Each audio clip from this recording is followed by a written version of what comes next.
कायद्याने कारवाई व्हावी, खूप त्याच्यावरती आपल्याकडे सेक्शन्स आहेत. आमच्यावर पण त्या कायद्याखाली अनेकदा कारवाई झालेली आहे. पण राज्याचे मुख्यमंत्री दंगलखोर गुंडगिरी करणाऱ्या लोकांची बाजू घेत आहेत आणि कुणाल कामराला सांगतायत एकनाथ शिंदेची माफी मागा. ही दडपशाही आहे. या मुख्यमंत्र्यांनी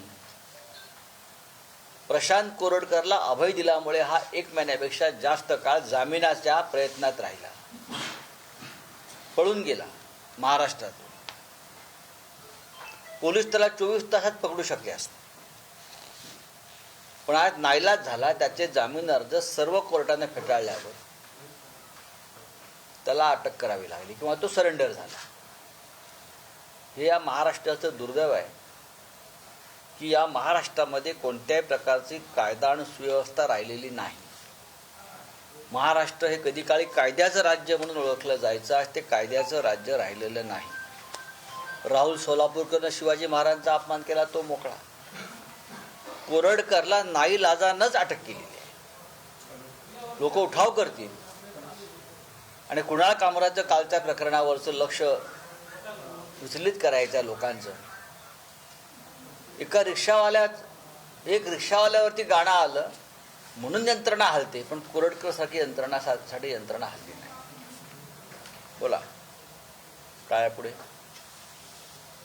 दुपारी मुंबईतील रस्त्यांसंदर्भात दुपारी 3 वाजता विधानसभा अध्यक्ष यांच्या दालनामध्ये झाला. आता एक विषय होता, परत रस्ते कुठे आणता येते ते मुंबईत बोलेन ना, रस्त्यावरती बोलू ना. रस्त्यांच्या संदर्भातला भ्रष्टाचार आणि रस्त्यांची अवस्था यावर शिवसेनेचे नेते श्री आदित्य ठाकरे हे सातत्यानं बोलत आहेत. रस्त्याच्या कामात कसा भ्रष्टाचार झालेला आहे आणि मुंबईची कशी अवस्था या लोकांनी केली आहे याच्यावर आदित्य ठाकरेच उत्तम प्रकारे सांगू शकतात. आदित्य ठाकरे ज्यावेळी उपमुख्यमंत्री एकनाथ शिंदे आले या बैठकीच्या दरम्यान, तेव्हा आदित्य ठाकरेंना बघितलं तर ते काही कारण देऊन पुन्हा गेले आणि बैठकीला उशिरा पोहोचले.